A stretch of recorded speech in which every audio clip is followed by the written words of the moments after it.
there. Welcome, civilians. You've arrived at the home of civilized and thought-provoking commentary.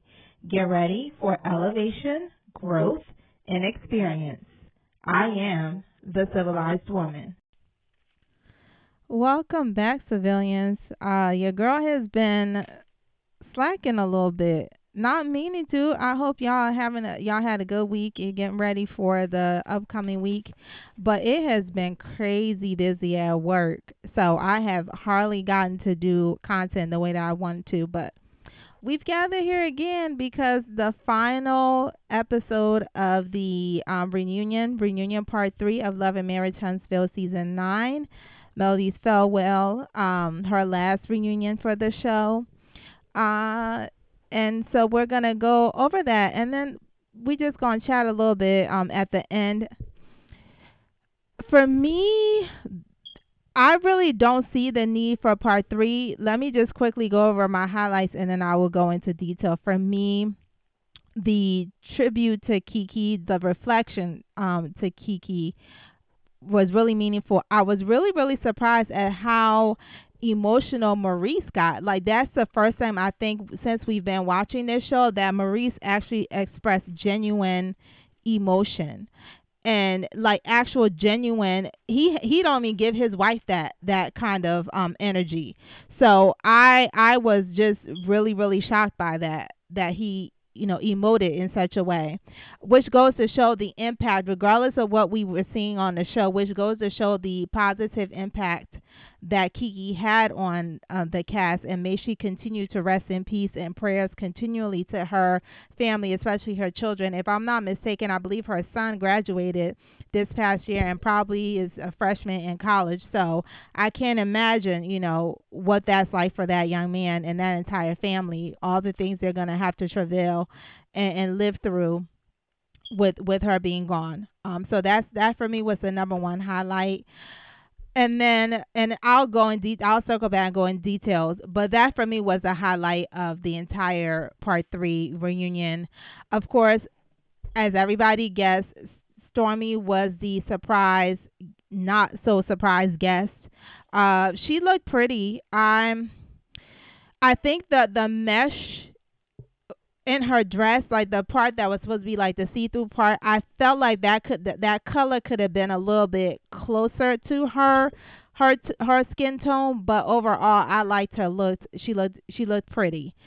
So she was the newest one. And then Marquez comes up there as well. I actually liked Marquez's suit. I did. I actually liked it as well. So without further ado, they continue with the Ken, Trisha, and of course Marquez comes up, and they had the continuation from the last time with Martell playing too much, and y'all, Mel was on one. Like, she really did know that this was finna be her last reunion, because she was on one, and I was here for it.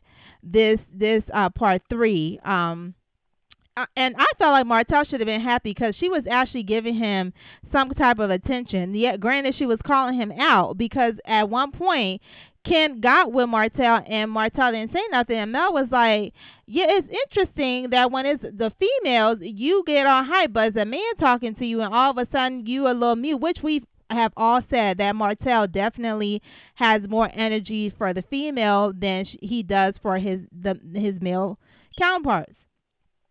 So there's nothing new there, but she actually gave she definitely gave energy and was here for it. And then they break out, because I'm not finna dwell on Ken, Trisha, and Marquez too much. I will say that I agree with Marquez. There's something that he said. He said that Trisha would never marry Ken, or she don't want to marry Ken, either or.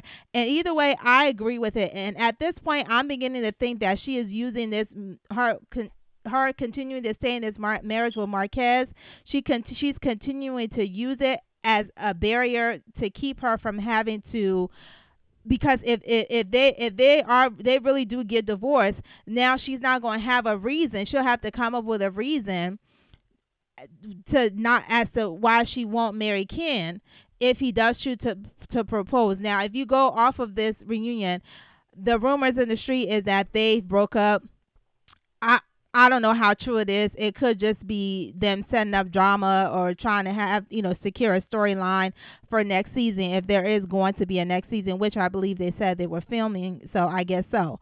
Um Nevertheless, I do agree with Marquez on that, because at this point there's no reason that these people should not be genuinely divorced if she really does want to move on with Ken. I think she's using that as a the scapegoat so she doesn't commit to Ken, when really honestly she probably knows that she really does need to break up with Ken, like for real, for real. And if she still has her engineering job, she should be okay. Um because she should be making good money from that to not need the support of Ken, but that's neither here nor there. So that's, all I'm going to say for that, except for, I don't feel like they gave Marquez a real opportunity to really be able to explain things properly, even though they said that's what they were trying to do. And Kimmy, y'all know, child, Kimmy is good for when it's her stuff. She's on the mute challenge. When it's anybody else's stuff, she's running her mouth. She was quick to be interject. Ken and them are and Marquez and them are talking, and she's quick to interject and put her 2 cents in their situation. So much so that her husband had to kind of, simmer her a little bit, and then of course he had to put his 2 cents in there. But I just kind of was like, she just pepped up all of a sudden and started talking. It's like, girl, like you don't even talk about your own stuff that tough, except for getting that mail regarding the whole lipstick gate. But other than that, you be on mute. But all of a sudden, you always got more to say about somebody else's situation. And it was funny because at one point, when Martell was talking, Nell got really frustrated and was like telling him to stop yelling in her ear. And that to me, I think that there was an edit done there. Y'all know they don't do the best edit. I think there was an edit done there because her reaction was way too severe for the situation. So I'm feeling like there's probably something that happened before that scene that got her riled up, and she's kind of was still on that energy, and then the way they cut it. And Martell actually did apologize to her and Chris, and they did a moment about asking Marquez if he wants to date Mel, and he's like, no, I admire her and I really want to talk business with her, which is incredibly smart because we've seen Mel's trajectory. I mean, she came to us as a businesswoman, so it's nothing new, but I mean, it's just been up from the moment she decided to let go of her marriage. So she's definitely somebody that people can learn from, absolutely. So that's very smart on his part. And I do hope that he does, focus on his business and take things seriously and progress and do better for himself. Then, y'all, the girls trip that just won't die. So y'all know they do where they just have just the women, and actually this time Marcel was not a part of it. He actually was with the men, but they had all the women come out. At this point, Stormy hadn't come out yet. And of course, they're talking about the girls trip. This is the only girls trip they've done on this show. And of course, Kimmy and Tisha felt like they should have gotten more consideration in terms of the rooms because, as Kimmy put it, we was with you filming for free in your backyard because this was your dream. But you get paid, so it wasn't just for free.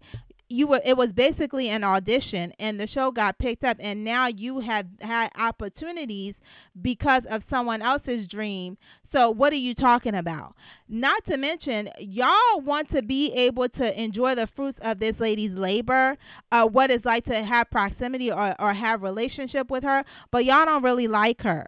So if I'm her, my actual friends are coming on this trip, and my coworkers that I can't stand, but I just got to deal with them because I got to get my check, baby. I'm not finna put you over my friends. So you gonna get the room that you get, and the way they are talking is like they were like, one of them had to stay in a pantry, one of them had to stay on the sofa. Like, we see how Mel travel. The way they've been amping up this whole room situation is just been ridiculous. And then of course they gotta circle back to this Mel and Destiny friendship thing. I'm like, can y'all just let sleeping dogs lie? Let it die. Let it just be what it's gonna be. They are never, ever, ever, ever getting back together. They're not gonna be friends. Ever. And of course, because she got to over talk, and it's like you were following that lady everywhere she was. You really was, and other people said it too. Of course, they didn't chime up at that point because it's gang up on Mel season. So why would they actually come out and say, "Well, girl, for real, you really was up on her, and everywhere she was, you was really trying to sit next to her." So it's like you were up on that lady trying to have conversation and keep connection with her, and you just mad because she don't want connection with you. It's okay. We can let it just be. These people don't ever have to be friends. Ever again. And I'm not sure they really were. I think at the time that they was connected, it's hard to see it as genuine on both ends at this point when we're now getting a better understanding of Destiny's actual relationship with Martell and all of that. So let's let that be, please, and thank you. And then Stormy comes out. She's the quote unquote surprise. First Carlos does the game where he asks them to guess, and Mel said Lance. And she was like, "Well, he's in LA, and the chair is right next to Destiny, so that could be who it might be." Which it was a fair assumption, and it might have been a little bit of shade too. Two things can be true at the same time. I think that's cool. And then and then Marceau said Wanda because the chair is dark, which is hilarious because he that's supposed to be his mother-in-law, but again, he knows her better than probably a lot of us do, so that's accurate as we've seen her portray herself. So Stormy comes on and talks about, they do like a whole montage, I guess, of her, and then she talks about how busy she's been, all her accomplishments. She's pretty much at this point between LA and New York, and them being closer to their surrogacy goal. And she talked about how some fans are the reason why she just had to walk away from the show because she had a brand before. I'm like, yes, you had a brand before, Stormy, but you did not steward that well, and you didn't steward your time on this show well. The bottom line is you came on this show with ulterior motive. You pretended to be this lady's friend only to be able to get on the show, and then you try to be a part of the takedown. And then when the fans of the show call you out and of hers call you out, you want to play victim. You got a quote unquote almost a charge put on you because you did something that warranted that. No fan base made you do that. As a business person, you have to be able to comport yourself in a way that you don't harm your business. You have done more harm to your business than anybody could have done to your business. Now, I do absolutely agree that you had no business being on the show, especially if you believe that you have you were a brand before. You had no business being on this show. This show, in my opinion, did not benefit you in any way, shape, form, or fashion. And other than I don't know if you would have gotten the TikTok connection because you got that through Kyle. I don't know if Kyle would have connected with you. Maybe this is how he connected with you by seeing you on the show, but I don't know. From a business perspective, for you, it wasn't a smart move because you came on there seeking fame instead of using it as a vehicle to get more exposure and to build your business. But best of luck to you. It's wonderful that you're doing all these amazing things and that your business is growing. And hopefully it can continue to grow, that you don't continue to take a giant step forward and then 18 steps back. Just keep a good trajectory going. Now, then they talk about Keke. And, first of all, props to Stormy for setting up, for stepping up and paying for that funeral, for being an answer to that family's prayer. Because as she explained it, she wanted to be able to do something because she made a connection with Keke, and she just so happened she was able to get a hold of the husband, and just was an answer to that family's prayer. So that is amazing, and shout out to Keke that she made such an impact that somebody who she probably has not known as long as other people was willing to pay her funeral. That means she made an impact, and hopefully that she made an impact on more people that the time that she was here, that whatever her mission was, that it was accomplished, though she was gone too soon in our opinion, because she's young, she's a mother, a wife, so there's so much to live for, but yet and still, I guess your time is your time. So props to her for that. But I was glad to hear to see Tisha have the reflection that she had, because that's kind of what I thought about it. It was like was it a couple of weeks before that we saw on the show before Keke passed, that she had said that her cousin was dead to her. So and her reflection was like, she thought that she would have time to make it, to be able to mend fences with her cousin. And that just was a lesson that you don't have the time that you think you have. And honestly, that's a lesson for all of us, that you don't have the time that you think you have, and why it's so important to really monitor and watch your words, because you can never unsay words once they've been spoken. And you can't ever you can never ever go back. You can go to her grave and talk to it. That makes us as a living feel better. We know that, that's where their body rests. Of course, their soul and their spirit is no longer in that spot, but you're not going to be able to get that back and forth. And um you've left something on film, all for doing a TV show that really is caused irreparable, damage to your to the to your family. And I appreciate that you express your love for her children, but I don't know how, the people who have control of the children, are they going to feel comfortable with you being around those children, in those children's lives, especially when you and your mama and your husband, how you did your own family members? Yeah, there's people on the show, and no, Keke was not perfect. She's not without her faults, as we all are. But in the grand scheme, you so you as her family member in particular, it just should not have been that deep, that you would say something to that severity that you can never ever take back, and that's been put in film, and that would be forever shown in some way, shape, form, or fashion. But the reflection that she had, and I'm actually really shocked that she gave us that, because that was a real moment for us to actually get that from her. So that for me was like, okay, that's true, and I think we can all relate to that.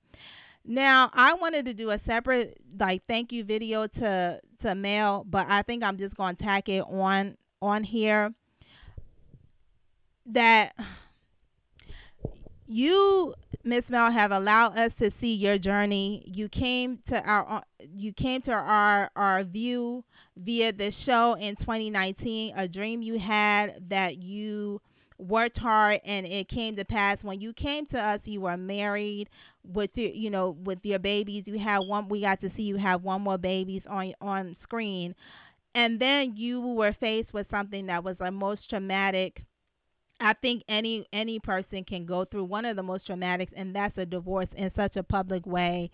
To have your husband not only have a continual affair on you, but for it to be with somebody who was so disrespectful, and who felt so entitled, and who your husband gave carte blanche to disrespect you in full fashion. And yet, even through your pain, and we got to see you go through the emotions where you would cuss him out at the drop of a dime. You would have these fights and matches with him, and then you got to the point where you just really wanted peace, and you try to be at peace with him, and he was not on that wave. So that then created more problems for you. You made it super easy for him. You didn't ask for anything. Y'all didn't do no custody, anything. And then he then turn around and try to use your kids against you and try to control you at every turn. So I want to thank you, ma'am, for opening your heart to us, for opening your life to us in such a genuine way.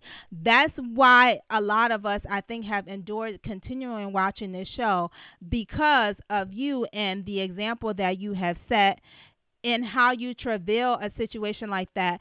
And I personally aspire to be somebody who has so much to lose that I would handle the situations that you have handled the way you've handled it. Because, baby, like, when I tell you I would have caught a case on Ariane because she's so disrespectful, I would have gone for the jugular against Martell from the jump.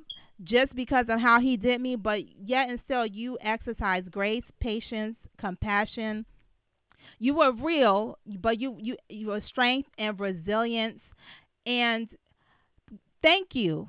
Thank you. It has been a privilege and a pleasure to see somebody who looks like you represent the way that you have represented. Has it been perfect? No, but has it been real? Yes.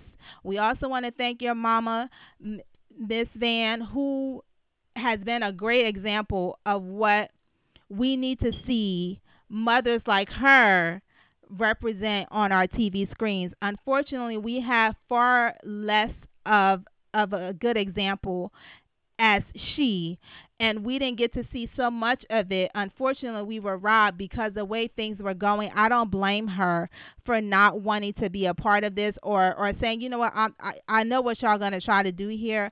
I'm not even playing that game with y'all. So I want to thank both of y'all for the examples that you have set. We're gonna continue to see you, Mel, shine. We're going to continue to see you build. We're going to continue to see you grow and elevate and excel and continue to be an example and to continue to help other people, because you really have done that. You've allowed people to create an online community that really has gone far past this show. And you're worthy of all the support, the genuine support, the level headed, insane support that you get from people, because you have certainly given people something to fan over and to be inspired by and to appreciate. So that I say to you, Miss Melody Shari Rogers, job well done. Continue to do the good work, and you have left your mark on television, on reality TV, and you deserve that award you got of being reality TV queen, because you have been that. Until next time, y'all. Please like, comment, share, and don't forget to subscribe. Thank you.